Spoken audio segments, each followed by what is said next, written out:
kita juga nak bercakap tentang fasa peralihan ke endemik untuk merancangkan semula perniagaan, dan sudah pastinya keputusan yang diambil kerajaan meletakkan 1 April kepada peralihan ke endemik menjadi ruang dan juga peluang untuk kita membuka dan juga membina semula perniagaan. Bersama dengan kita adalah yang berbahagia Datuk Seri Zainal Abidin A. Hamid, yang juga merupakan Pengerusi Pertubuhan Kebajikan Ekonomi Kerjasama Malindo KL. Assalamualaikum, selamat pagi Datuk Seri.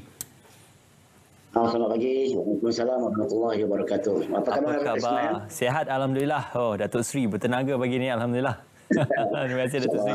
Okey, Datuk Seri, sebelum kita bergerak lanjut, ini ruang yang terbaiklah untuk kita bercerita berkenaan tentang apakah mungkin respon daripada Datuk Seri sendiri dan juga mungkin sahabat-sahabat berkenaan tentang pengumuman oleh pihak kerajaan daripada fasa pandemik kepada fasa peralihan endemik.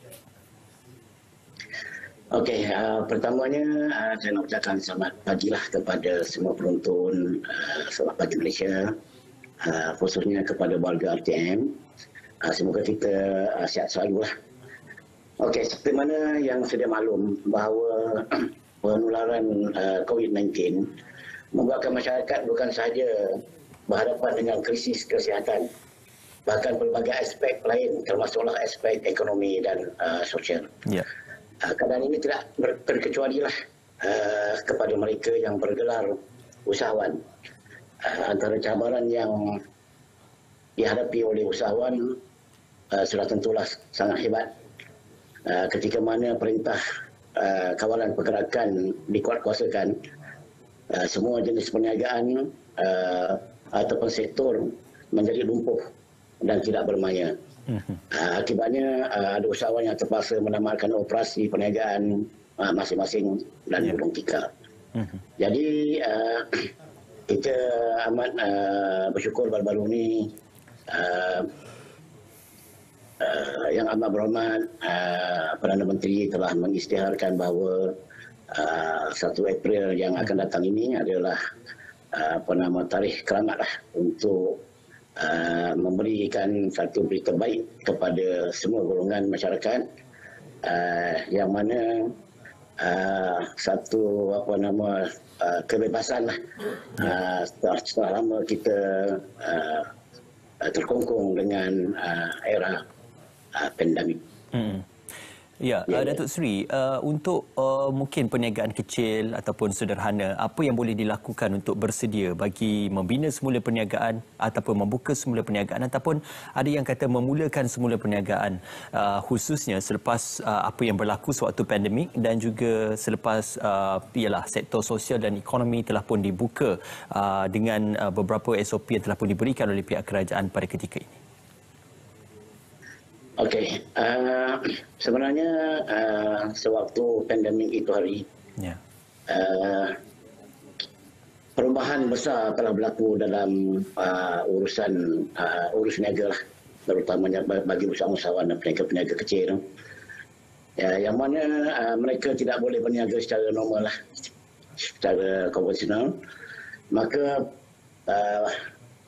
peralihan tersebut daripada konvensional kepada digital telah berlaku secara mendadak.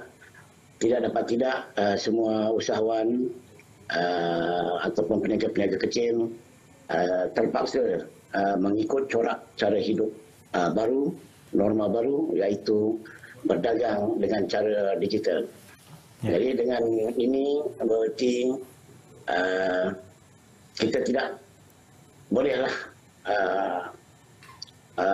kata orang tu menggunakan cara lama dan terpaksa mengikut corak baru, iaitu memaksimumkan perniagaan secara digital. Yang mana perniagaan secara digital ini, seperti mana kita tahu bahawa dia tidak terikat dengan masa, tidak terikat dengan tempat, dan dia boleh berurusan bila-bila masa saja. Datuk Seri, kita juga nak menyentuh sedikit berkenaan Pertubuhan Kebajikan Ekonomi Kerjasama Malindo. Jadi apakah yang mungkin diusahakan ataupun diinisiatifkan oleh pertubuhan khususnya untuk mungkin membantu ataupun menjadi suara kepada industri-industri dan juga perniagaan yang terjejas ini? Okey, kami di Malindo telah merancang dan melaksanakan pelbagai perniagaan dan memberi peluang-peluang pendapatan kepada peserta berkonsepkan kongsi untung melalui aplikasi Malindo Care yang telah kami wujudkan pada tahun lepas. Jadi setiap peserta ni diberikan platform pengiklanan untuk mereka mengiklankan produk dan perkhidmatan mereka sekaligus melalui aplikasi tersebut pembeli atau penjual boleh melakukan transaksi ataupun perkhidmatan boleh dilayani secara online ataupun offline. Okey, selain sistem pengiklanan tadi, Malindo Care juga menawarkan peluang-peluang pendapatan dari hasil komisen, pemasaran keahlian serta perkongsian jualan dan perniagaan yang terdapat di dalam urus niaga melalui aplikasi tersebut. Jadi setelah kami berjalan beberapa bulan yang lalu selepas PKP dibubarkan, kita dapati alhamdulillah Malindo Care telah berjaya memberi pulangan yang lumayan atau pendapatan yang hebat kepada ahli-ahli atau peserta yang menyertai program ini, yang mana mereka ada yang telah mendapat pendapatan yang ribuan ringgit satu bulan, dan ada juga tidak kurang juga yang mendapat puluhan ribu. Jadi dengan platform yang kami sediakan ini, jadi usahawan-usahawan boleh mempaparkan produk mereka dan perkhidmatan mereka, dan kita akan menggunakan medium ini untuk mempromosikan produk sekaligus membantu usahawan menjana pendapatannya. Ya, ini platform yang baik dan ini adalah platform yang amat membantu dan kita perlukan khususnya untuk membantu mereka yang ingin cuba untuk bangkit semula daripada apa yang sedang ataupun yang telah pun berlaku sewaktu pandemik. Jadi bagaimana pula dengan sambutannya Datuk Seri berkenaan apa yang diinisiatifkan dan apakah mungkin perancangan seterusnya untuk sepanjang tahun 2022 oleh Malindo Care juga?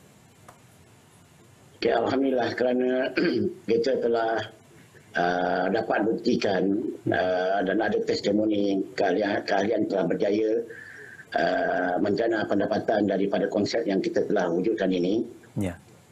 Jadi penyertaan daripada NGO lain, koperasi-koperasi, contohnya koperasi yang terbaru ini iaitu koperasi Kojit, koperasi masjid, yang mana kita akan mengimarahkan koperasi-koperasi masjid ini untuk menjana pendapatan melalui platform Malindo Care ini dengan memasarkan barang-barang runcit kepada ahli qaryah terutamanya, dan selain daripada koperasi, NGO lain seperti pertubuhan-pertubuhan kebajikan yang mana mereka memperoleh pendapatan daripada aktiviti-aktiviti ahli membeli barang-barang runcit daripada keluaran kami dan keluaran ahli-ahli kami.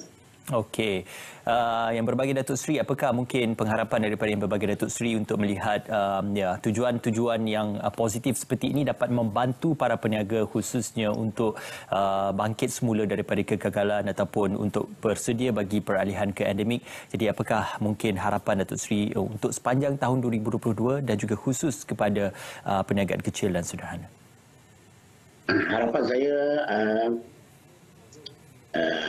usahawan ini adalah bersedia untuk menghadapi satu cabaran yang sangat hebat, yang mana cabaran ini melibatkan kepada rancaknya penglibatan usahawan-usahawan dalam era baru iaitu era perdagangan digital.